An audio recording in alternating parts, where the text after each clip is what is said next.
Kepala Staf Angkatan Darat atau KSAD Jenderal Maruli Simanjuntak membuka suara soal keputusan menaikkan pangkat Sekretaris Kabinet Teddy Indrawijaya dari Mayor menjadi Letnan Kolonel. Menurutnya, Seskap Teddy naik pangkat itu merupakan kewenangan yang dimiliki Panglima TNI Jenderal Agus Subianto dan dirinya. Atas hal itu, Maruli meminta keputusan itu tak diintervensi.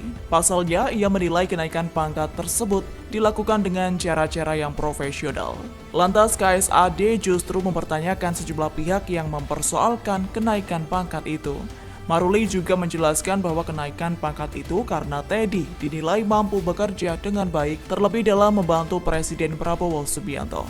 Pihaknya turut membantah memberikan hak istimewa ke Teddy. Menurutnya profesionalitas dan netralitas TNI itu Download Tribun X sekarang, menghadirkan lokal menjadi Indonesia.